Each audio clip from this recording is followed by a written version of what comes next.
All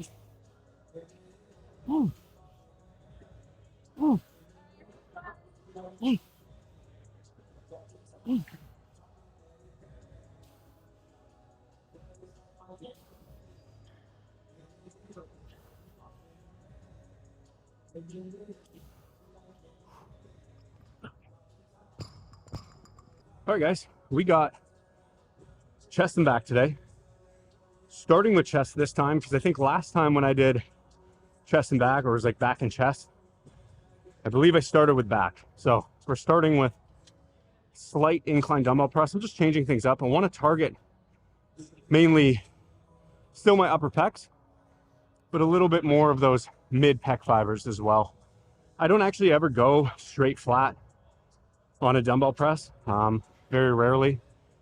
Just personally, I feel it a lot in my shoulders. So having a slight incline or doing full incline, and by full, I just mean like anywhere from like a 25 to like a 35-degree angle for the really upper, to target more of the upper pecs. Again, it's a preference thing. If I go flat, like I said, I do get a bit more shoulder recruitment, and it just feels weird on my shoulders. So I don't really like it. So we're doing it on a slight incline, so like roughly 15 degrees. Now, we already did one working at 110s. I'm feeling pretty strong today. We're gonna do the 115s, which I think we did last time. I don't even remember, but I've been feeling pretty strong. I've been doing this on my own as well, obviously, without filming. And I've been getting close to 10 reps at 115. So we'll see how it goes. We'll see what I get. I honestly don't care. I'm aiming for anywhere from 6 to 12, like I pretty much always do. And if I could get a solid amount of reps with great form and control and depth at 115s, even if I hit 6, I'm completely happy with that. So we'll play it by ear. We'll see how we go.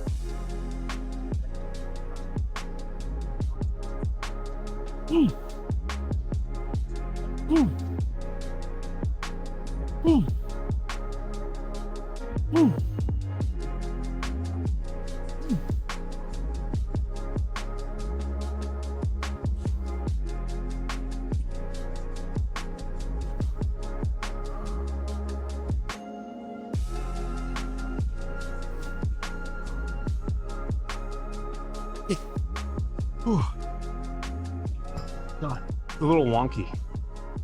That last rep on my right shoulder got a little unstable, and that happens because my right shoulder's just not it. It's not that guy, pal. So whatever. That was pretty good though. That was 8, give or take. I'm gonna say 8 on the second set. Now I did remember last time when I did these, I was on a higher incline. So technically, yes, I'm gonna be stronger on a lower incline, mainly because I'm gonna be recruiting just overall more pec fibers. Because I'm on that lower incline, I can recruit a lot more of these mid and lower pec fibers to sort of help in the actual movement. So that's fine, that's good. I feel good. We're gonna stay there on the last set. We got one more set, and we're just gonna push it again right to failure like that. See if I can get 8 solid reps, or maybe push for 9, but we'll see. So, all right, I'm gonna give myself a bit of a break because talking right after a set is hard. Now, one thing I just want to talk about quickly is the angle of the bench. It doesn't actually matter necessarily, like having it at a slight incline, you're still going to be working upper pecs. Having it at even more of an incline, you could argue you're going to be loading primarily more of these upper clavicular pec fibers that run through here because of that extreme angle. But again, as long as you have it on an incline, at that point, you're kind of splitting hairs. I really don't think it matters, other than, in my honest opinion, whatever's comfortable for you.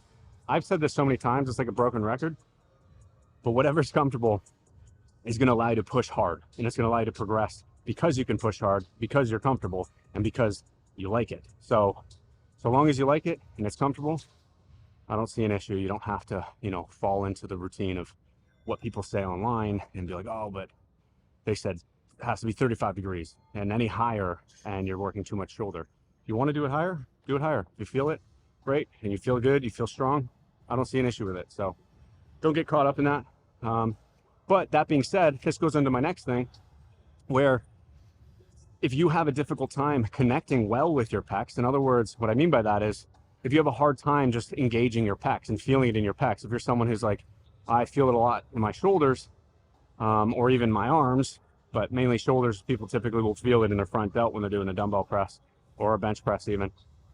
Chances are it's due to, one, your setup, most importantly, but also the setup of the actual movement that you're doing. So if you're doing flat and you feel too much shoulder, maybe stop doing flat and just focus on a slight incline, or even just switch right over to a full-on incline bench press or dumbbell press. That might help alleviate some of the shoulders and allow you to target a bit more pec. Or the flip side, instead of doing incline, maybe do decline. You don't see a lot of people doing decline. And if you're someone who has, let's say, more of a flat chest or a flat sternum angle, and again, all I mean by that is, if I'm upright, yes, if I expand my rib cage a bit, I am arching my back a bit, but if I'm just in this sort of upright position, my sternum angle does stick out a little bit aggressively. So I don't have a flat chest. Some guys, especially if you're really skinny or lanky, you may have this sort of flat pec line and flat sternum. And all you'd have to do to kind of compensate that, now it's going to vary on, depending on the individual, but for the most part, from what I've seen, if you just go into a slight decline, you're actually going to be recruiting a shit ton more of those mid and lower pec fibers to sort of help bring up those, to help build and bring up that chest. Because what you're basically wanting to do is just follow this pec line of your actual man boob. You want to kind of press in that direction if your goal is to target flat and to target these mid and lower pec fibers to really bring that chest out. And then the same thing with the incline. You want to target more in line with these upper sort of clavicle pec fibers that attach right through here, and they run kind of on a 45 angle. So as long as your arm path is somewhere in that vicinity, and all I mean by arm path is if you're driving this elbow or your bicep up towards your clavicle, that's it. That's all I mean. So lower mid pec, upper, and still a bit of mid pec. So you're someone who has a difficult time connecting with your pecs, play around with the angles of the actual bench that you're on and see if that helps, and chances are it might. So now for the form, again, what I want you thinking about through all your movements, even if you're doing flat or decline, is keep that chest and sternum up high the entire time. So really lift that chest up. You don't have to necessarily keep shoulders down, but definitely keep them back. So pull your shoulders back. That's going to allow you to lead with the chest. So lead with the muscle that you're training, which in this case is the chest. So I want to open it up and push my chest forward and have it in front or leading in front of my shoulders. In other words, I don't want my shoulders in front of my chest like that and pressing like this. And I definitely don't want to be pressing through the movement like that. So constantly keeping that chest up high, shoulders back. But again, you don't have to depress them down. Let your shoulders move naturally through the movement. And then lastly, keep those dumbbells slightly outside or with a wider grip towards the end range of the movement. That's going to allow you to keep all that tension remaining on your pecs. The minute you stack them, in other words, the minute you stack the wrist, elbow, and shoulder, you start to lose tension on the actual pecs a bit because you're dealing with gravity. So I like to keep my hands just slightly outside of my shoulders the entire time. That's why if you notice, I do press kind of wide and I don't converge the weights. I'm converging my biceps in towards my pecs. So I'm just thinking about bringing my bicep or this point here and this point here as close together as possible through the movement. That's all I'm thinking about. All right, third and final set.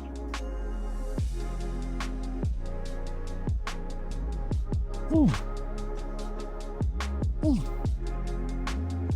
Ooh. Ooh. Ooh. Ooh.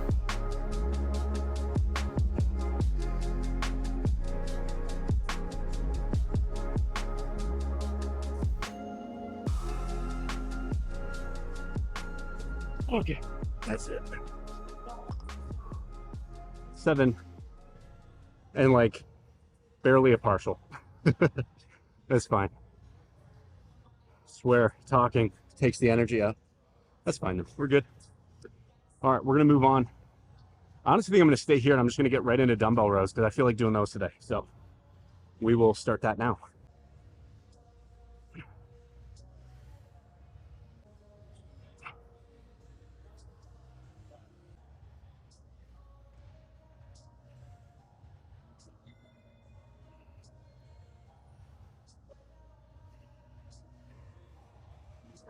So I did one warm-up set.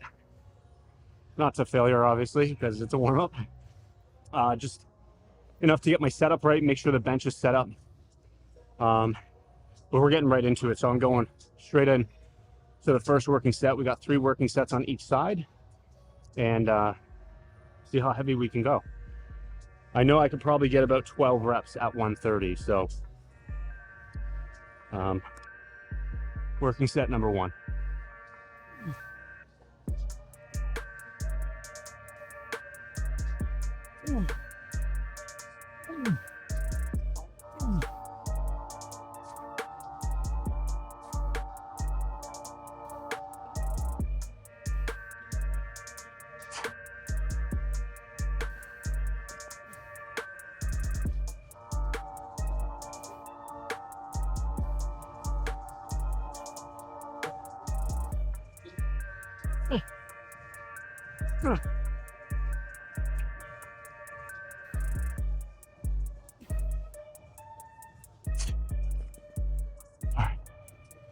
We're gonna stay there for the next set and then maybe increase it.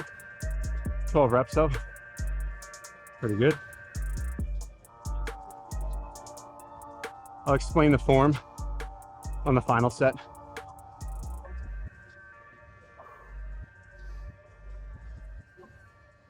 I know, well, people online, I've seen people online. It may not be a common thing, but a lot of people that I've seen who are very optimal.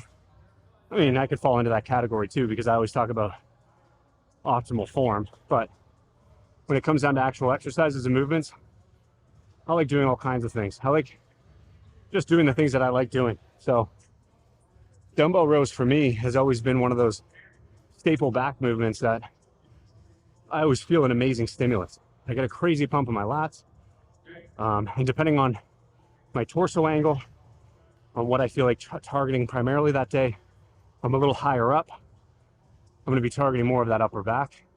And if I'm more horizontal with the ground, or parallel rather with the ground, I'm going to be targeting still upper back, but keeping that elbow tucked is going to target definitely more of those mid lats, so mid and upper lat. So I've always just gotten a great stimulus with them.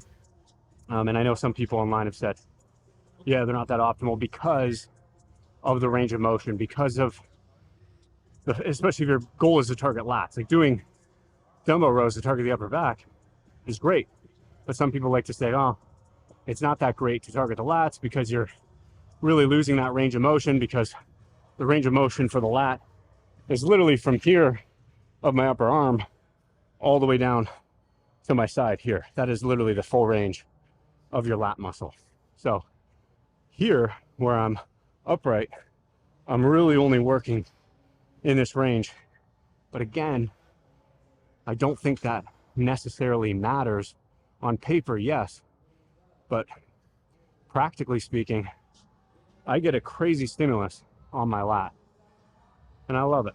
So I don't know where the hell I'm going with this, but I'm just talking to you guys. I'm just sharing, you know, my insight on things and what I like to think about and why I choose the movements that I do. Sometimes, yes, it's to optimize things, and it's because science or because certain literature says so.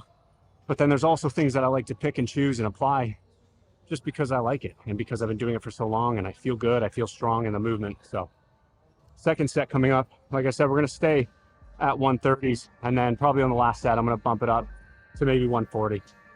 We'll see.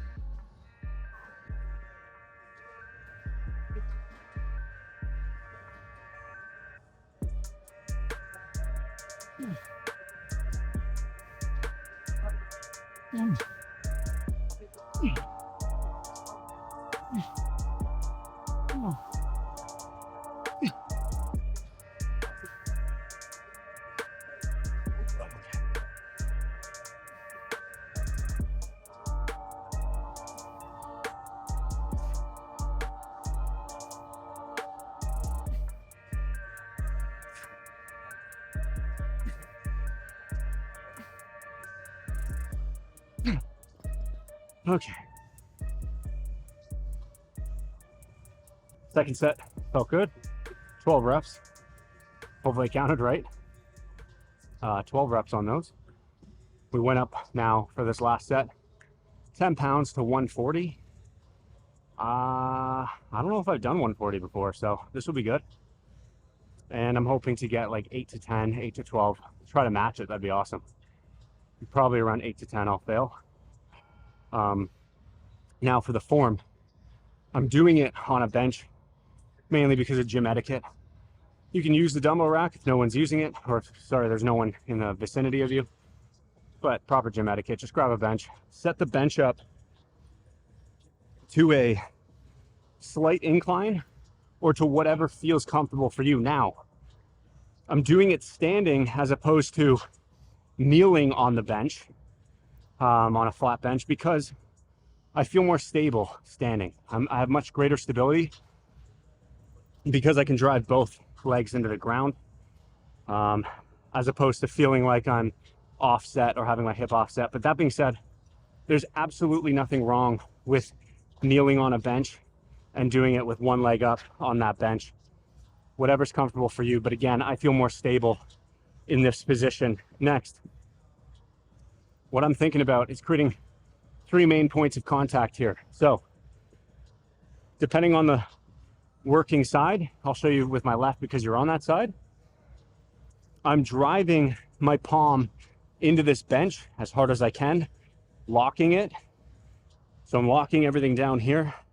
I'm driving the leg on my working side forward as opposed to keeping it back like this. The reason I don't have it back like this and I'm doing it in this stance here is because I'm less stable. So because this leg is further back, I'm now having to use a lot more core and obliques to keep my torso stable, because the lats don't actually rotate the trunk at all, really. That's not their function. The function of the lat is literally, well, to work external rotation, but also of the humerus, sorry, but also extend your arm down beside your hip like this. I think that's literally the form or function, sorry, of the actual lat.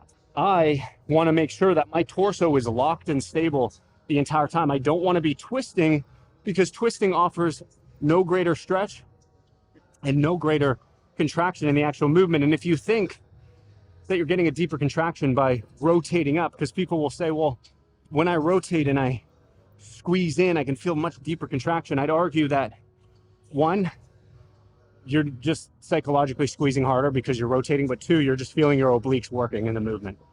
So that's the sensation that you're probably getting. And also, sensation doesn't equate to actual muscle growth at all. So I'm bringing the leg on my working side forward.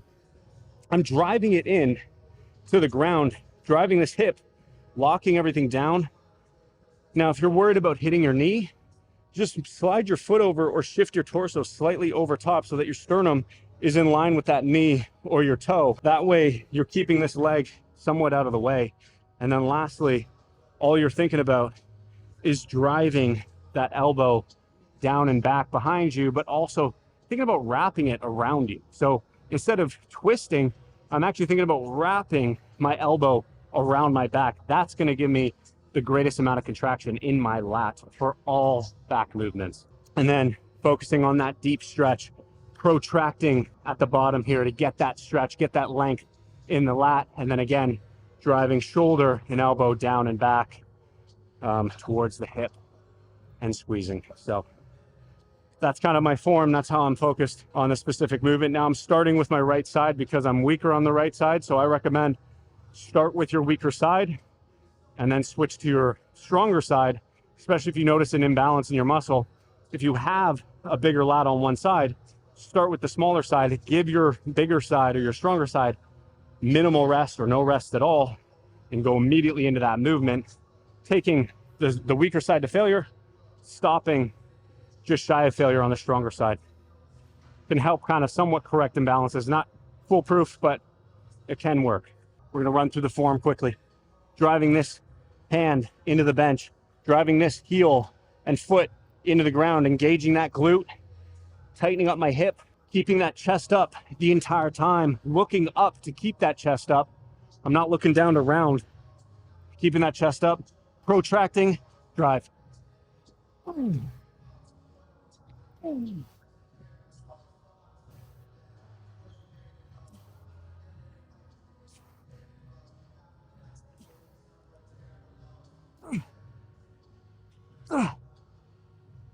Oh, shit.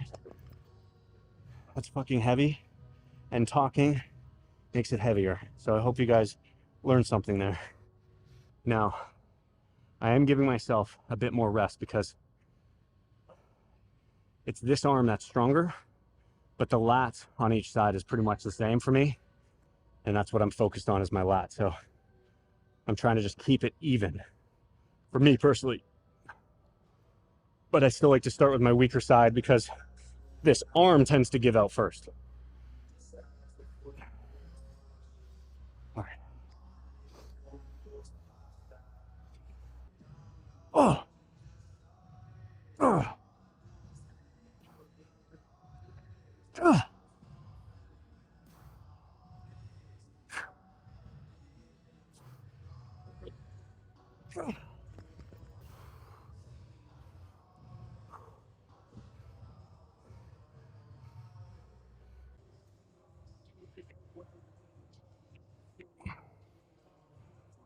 That was just a warm-up set. I like this machine. To some, this may be redundant because I already did incline dumbbell press, but to me, I like this movement. The resistance profile is technically the same anyways because it gets lighter as I increase in the range. It's heaviest at the bottom, but that's fine. You don't have to always change up the resistance profiles. I know I might confuse you guys with that because I friggin' go on about them so much, but I just find it interesting for me. I like learning about that stuff.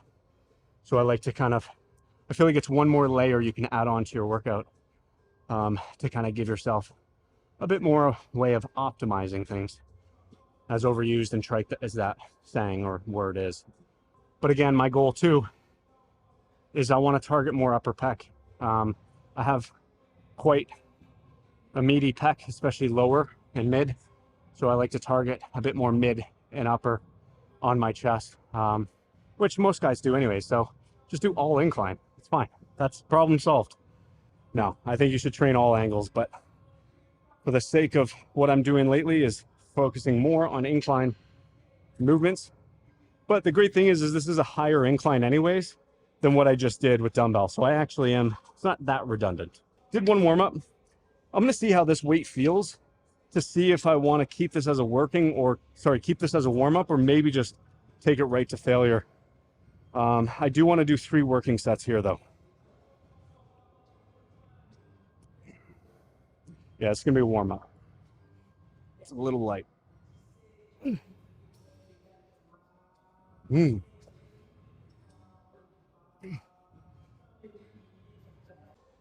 Now, sorry, I don't want to do something like tweak like now. Okay.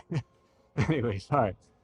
Now, when it comes to warm-ups, not only am I warming up the muscle, the joints, things like that, but I treat them as gauge sets, which I've talked about in the past. And all I'm doing is just gauging, one, my setup, making sure that I'm set up properly, making sure that the machine or equipment that I'm using is set up properly. So that way I'm not wasting energy in a working set at heavier weight, you know, sort of messing around trying to get into the right position. But also, I do the warm-ups or gauge sets to see how I'm feeling. Because my right side or my right shoulder is always in more pain or less stable than my left, or less strong than my left, I like to see how I feel in that movement and also gauge not just my strength, but gauge my range of motion. On my left, I can pull this shoulder all the way down and pull this arm all the way down as hard as possible and as low as possible. Whereas on this side, it starts to hurt if I get pretty low in the movement or go in too deep of a range. So all I'm doing is I'm just kind of mapping out my range of motion in these lighter sets. I'm seeing at what point, how far can I go? How can I adjust my position? So getting my setup right, but then how far can I actually bring that weight down where it's not uncomfortable and not impeding on my strength and performance with pain. And that's it. So I'm just kind of mapping that out, seeing what my limit is, and then I'm trying to emulate that as the sets progress and as the weight increases. So I already kind of have an idea in my head, okay, I'm only coming down to about here. And that way I'm not, you know, sometimes we'll go down too deep and we'll tweak something and then it kind of, you know, messes up the actual working set when we could have actually just pushed through it if we didn't go as low. So that's kind of what I'm thinking about too with these Gage sets and warm-up sets, is just my range of motion. All right, that was 2 warm-ups. We're going right in to a working set. We got 3 here. So I'm going to start with 3 plates, and then we'll see. We'll probably go up to 4 plates and see how many we get. Again, as always, guys, my rep range is 8 to 12.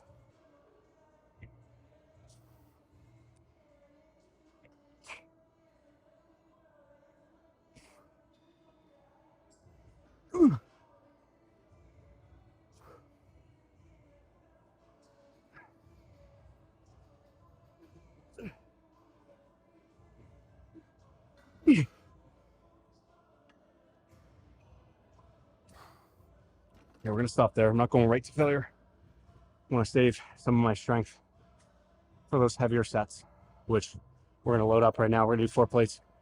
And now for these, still 8 to 12, but again, if I get 6 to 8 controlled, that's fine too. I basically, like, my limit in these sets is 6 reps. So I only want to push weight heavy enough as long as I can get 6.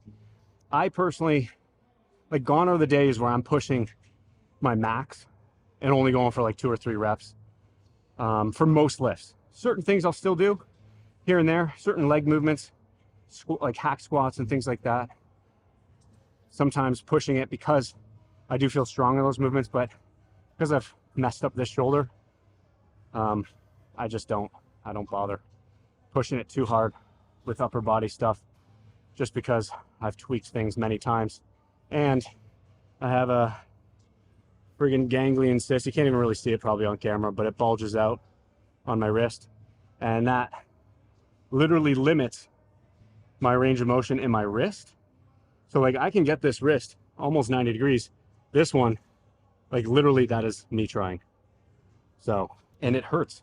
So I can't even do a friggin' push-up because of that.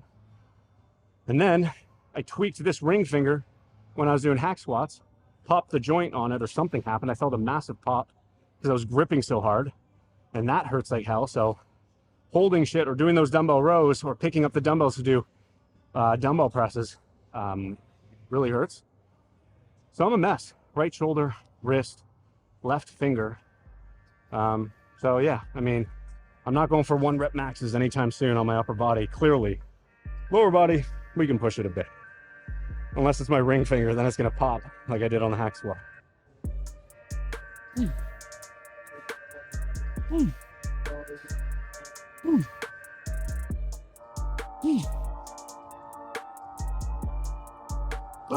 Come on.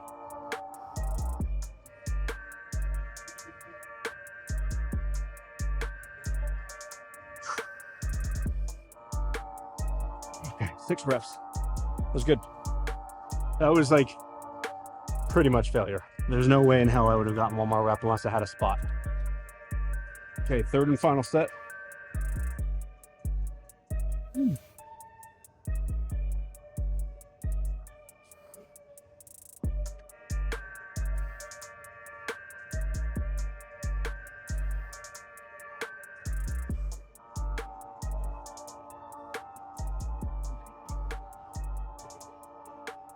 Oh, you can see my right starting to give out.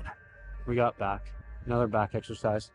I think we're gonna skip traditional, conventional lat pull downs, like with the bar and the cable, because I think there's a new back machine here. It's still like a high row or a lat pull down, but I want to try it. So I think we're gonna go to that.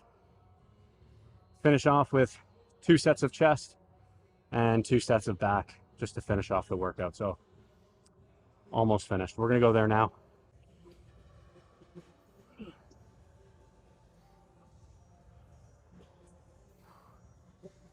It's good. I like it. We're gonna do it. That's pretty light. We're gonna start. That was a warm up. I really like the chest pad. I think that's a cool feature, how it slopes, it angles sort of inward towards you. I think that's cool because it keeps you locked in. Because anytime you use these machines, their goal literally is to pull you in the direction of the handles, and usually up and over the chest pad. So if it's just a straight chest pad, sometimes you can feel like you're being pulled up and over top of it. But because this sort of angles you back, it keeps you locked in and back. So it's actually a pretty cool ergonomical design. I like it. So we're doing narrow grip. We're going to do double arm for these just to change things up, but also for the sake of time. I am kind of starting to approach where I'm getting tired. So I just want to kind of push through it at a quicker pace. Doing one arm at a time is great, but sometimes I just like to quickly go through it. The only downside of doing double arm is, one, you may not be able to overload as much like on the one side, because when you're doing one arm, it's only that much weight pulling on one side of your body, as opposed to if you were to match that on both sides, you got double the amount of load pulling into your body. So it's always going to be harder with double arm. And then secondly, another downside is the lack of range. So you're only going to be missing out on a little bit more range, only because when I'm doing single arm, I can turn and angle my torso slightly into this working arm, so I can actually get a much greater stretch in my lat because it wraps around my rib cage, and I can actually turn into that to enhance that stretch. So those are the only cons of doing double arm. The pros is you don't have to go as heavy, so it's not as systemically fatiguing. 2, it's faster.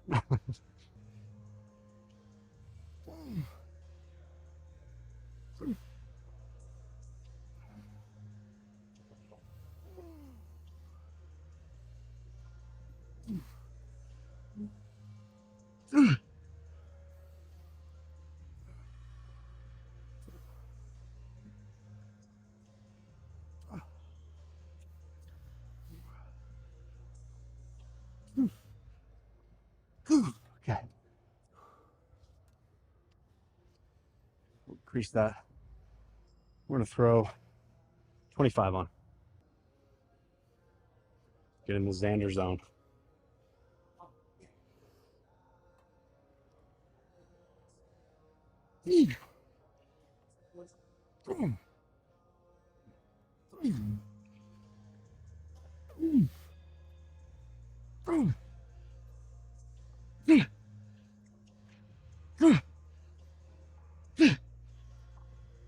Fuck.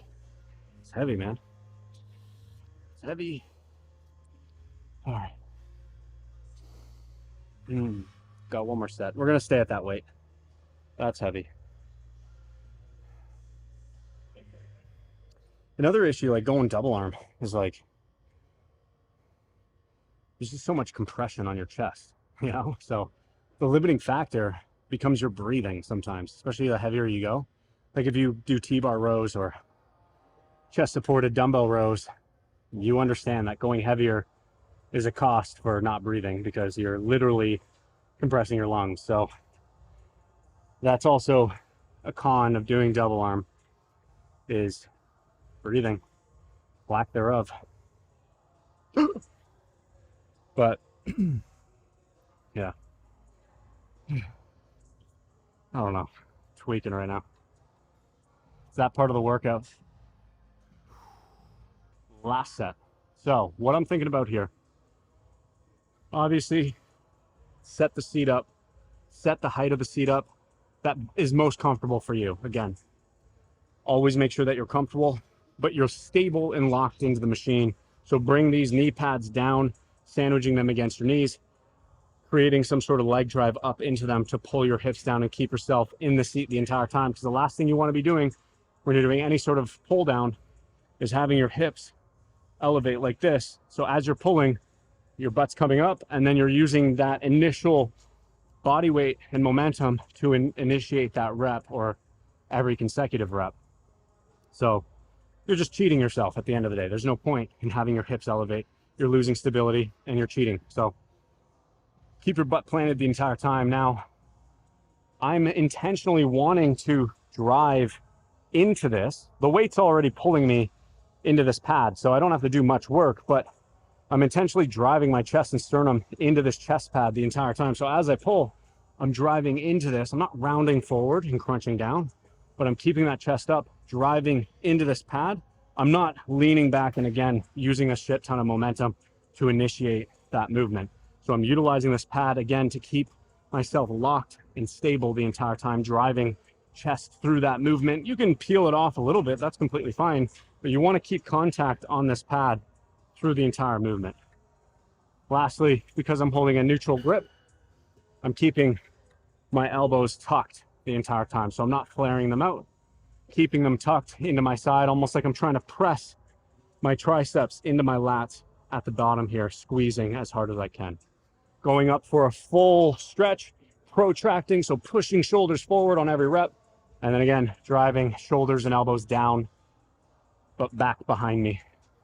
Now we can get into the nuances of things, like where should your elbows stop? Do you want to go the full way or do you want to stop at your torso? Just pull the fucking weight handle down. And if you end up going past your torso, worst case is you're not really going to be targeting the lat at that point anymore, and it's going to go more into your rear delt, which it's not that big of a deal. You're still going to be from here to here is all lat. And then, yeah, you lose out on a bit of tension on the lat from here to here, because then it goes into your rear delt. So it's not that big of a deal. Just pull the weight, and whatever you feel should be, and whatever's comfortable, sorry, should be what you stick with. But if you do want to target mainly lats, try to just stop your elbow in line with your torso.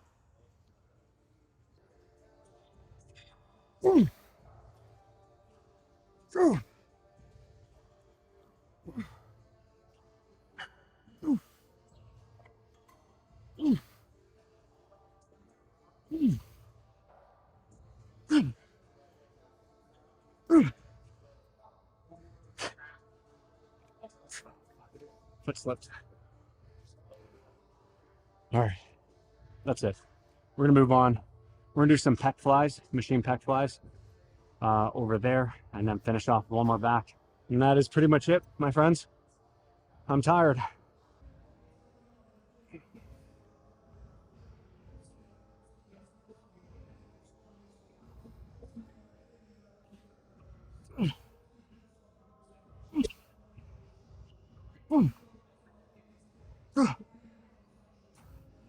I don't normally like machine pec flies because it's a very restricted movement.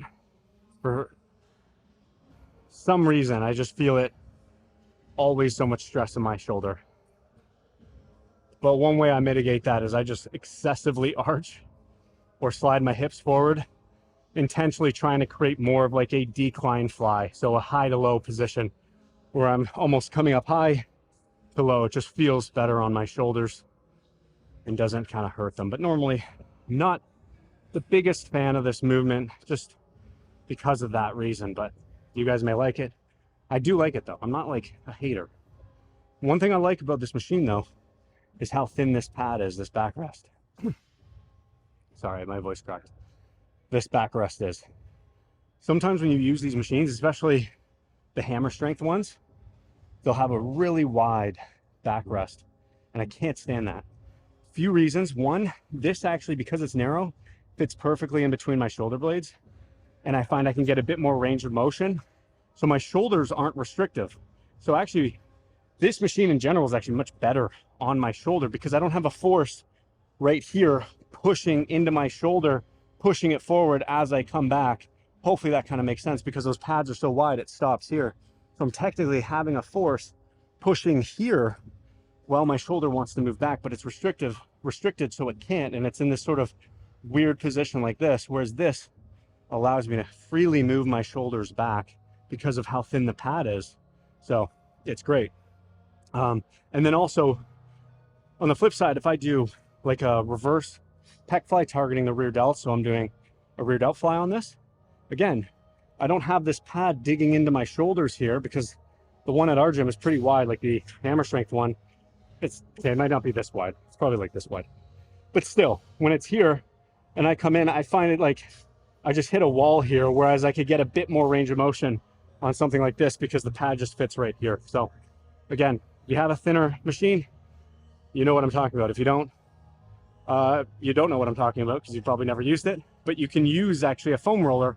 Just set the foam roller up on the regular pad, just let it lie there like upright. And then you're kind of emulating the same thing. You're just creating a smaller surface area for your back to roll against. So you can open up your shoulder blades. Or your shoulders. Okay. We started with 150. That was the first working set. We're just gonna do, we'll do 2 more. I feel pretty good. I think we're gonna do 2 more working sets. So I'm gonna go to 180. Again, nothing's set in stone. Sometimes, if you feel good, just keep going. Boom.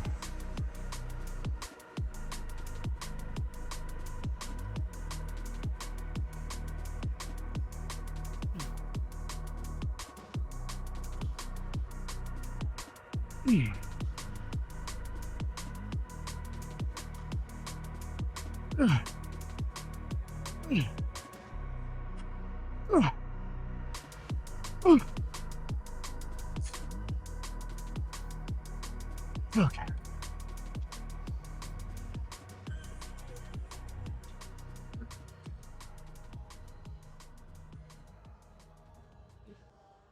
We're gonna go heavier for this last set. Feeling pretty strong. 240. Quite the increase. 180 to 240. See how many I get. For my form on this, like I mentioned, I'm intentionally sliding my hips slightly forward on the seat, just to sort of position my body in more of like a declined position, or reclined position rather, and then keeping that chest and sternum up high. So the biggest thing is I'm picking my chest up high, picking my sternum up. You could call it arching because that's literally what I'm doing, is I'm arching my back, keeping everything up high, allowing my shoulders to move naturally through the movement. So I'm not keeping them locked back the entire time because that's restricting my range of motion. So yes, I'm retracting as I'm flying open, but as I bring my arms in, I'm allowing my shoulder blades to move naturally through the movement, not protracting them forward, but just allowing them to come forward naturally because I'm actually just focused again on bringing my bicep into my chest. So I'm driving my biceps into my pecs, or really, sorry, I'm like having a freaking stroke, or really bringing my biceps together in the movement. So I'm not thinking about my hands. That's why if some of you are watching me do some of these reps, you might be like, why aren't you touching or bringing your hands together? I'm not thinking about the destination of my hands. I'm thinking about the destination of my biceps or this upper part of my arm, because that is where the pec attaches. The pec attaches right here on my humerus. So I want to bring this point and this point as close together as possible. I don't give a shit about my hands and where they're going, because if I focus on my hands, then I'm just focused on doing this. And then you start doing this hugging motion or hugging a barrel type thing. And that defeats the purpose. Like I'm literally canceling out any sort of range of motion because my arms are just stopping where my knuckles touch, as opposed to focused on driving biceps in. Lastly, as I open up, slight bend in the elbow. You don't want to keep them locked. Can add a bit too much stress on your biceps. So slightly bend as you open up, but then as you fly in, you're thinking about driving and extending your arms, driving your biceps in towards your chest or together. And that's pretty much it. Lastly, I just want to say, I like to talk and I like to ramble. So I appreciate you guys listening to me. And again, I don't really care if it bores you because this is just what I like to do. This is my outlet because I love talking and I love rambling. So ask me all the questions you want in the comments on my Instagram, and I'm more than happy to always answer them. And I will literally go in depth because that is, as you see, I just can talk. So it's not that I like hearing, people are like, oh, you must like hearing yourself talk. It's not that at all. I just like teaching. I'm a big fan of teaching and sort of helping you guys understand, you know, how to properly set up, how to execute movements, but most importantly is sort of those aha moments where you're like, oh, I never thought of it like that, because that is what made me learn, and that's what kind of helped me through my success with training, building my body, working out, preventing injury, because I have teachers that have taught me, that I watch and that inspire me, and they give me sort of that sort of aha moment where it's like they'll say something or teach something and it clicks, and you're like, wow, I never thought of it like that, and it's so simple. If I think of it like that, that makes it way more simple than how I was doing it before. So hopefully, you know, I can kind of do that for you guys watching, and I appreciate you guys listening. So that being said, if you hate hearing me talk, don't watch. And if you don't want to hear me ramble about shit, you could skip forward. That's why I do the sort of timestamps in my videos. All right. Chest up, sternum up, sliding my butt forward slightly, and maintaining this position the entire time, retracting shoulders to get that stretch, flying in.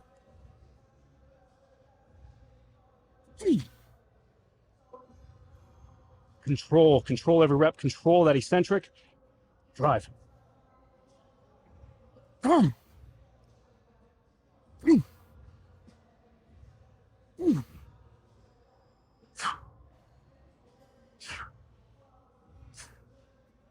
Okay, that was heavy. That was fine, that was good. All right, we're gonna move on.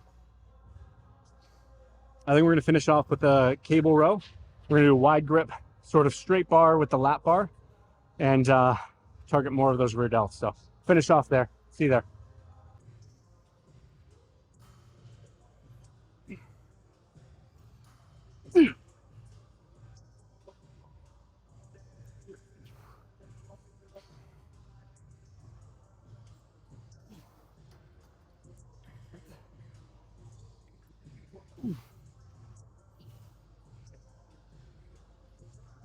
I might change my form up a bit. As you saw in that first set, I was leaning all the way forward and then coming back sort of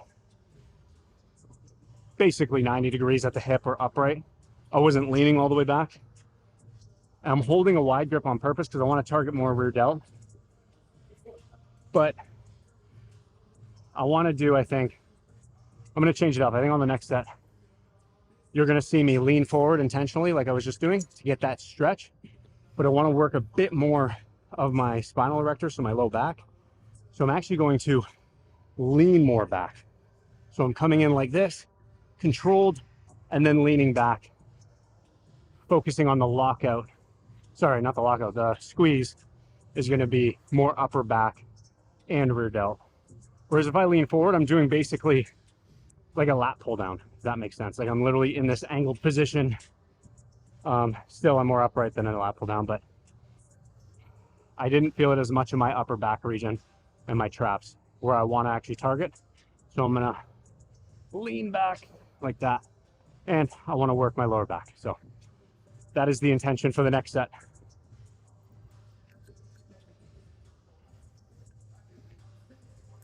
And that is why we do gauge sets, just to play around, see what we feel. You know, control is the biggest thing on this. I know I'm going to be doing a lot of moving through the movement by leaning forward and then like pulling back and hyperextending back. But that's my intention. But I'm still trying to control the movement to not keep it sloppy. Yeah, that feels good. Ooh. Ooh. Ooh.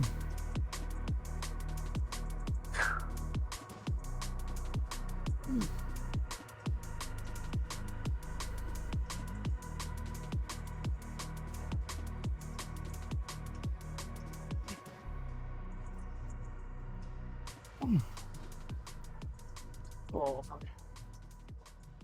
That's tiring. Third and final set. What I'm doing here, as I just explained, but to run through the form, creating leg drive, driving my feet in this platform, keeping them slightly higher up in that platform. Because I'm rowing high, I don't have to worry about hitting my knees. Whereas if I'm doing a seated row, if you have the flexibility, obviously you want to lock them, but for me, I have to keep them straight because I have tight hamstrings. So anyways, sorry, keep them bent because I have tight hamstrings. Creating leg drive, then holding just outside shoulder width. So what you would normally hold if you're doing like a rear delt row or even a lat pull down can work. So not too wide. Leaning as far forward as I can to get that deep stretch in my back. And then as I row and initiate that rep, I'm pulling through, driving shoulders and elbows back, not down, just pulling straight back.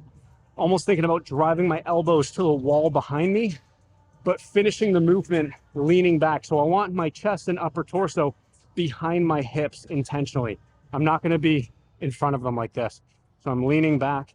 That's just going to place more of that tension on my upper back muscles like my traps, rhomboids, and mainly rear delts. Control, control, control. Control every rep, control that eccentric.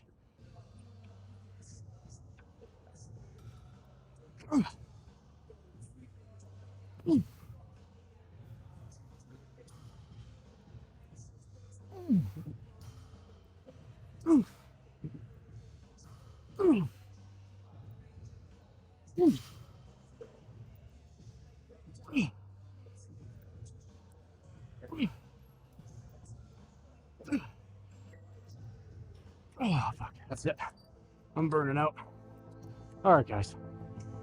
That's it for today's back and chest work, or chest and back, sorry. If you made it this far, as always, thank you so much for watching. You're a real one. Continue to be diligent, be intentional with your movements, and as always, take it easy, and I'll see you on the next video. Thank you.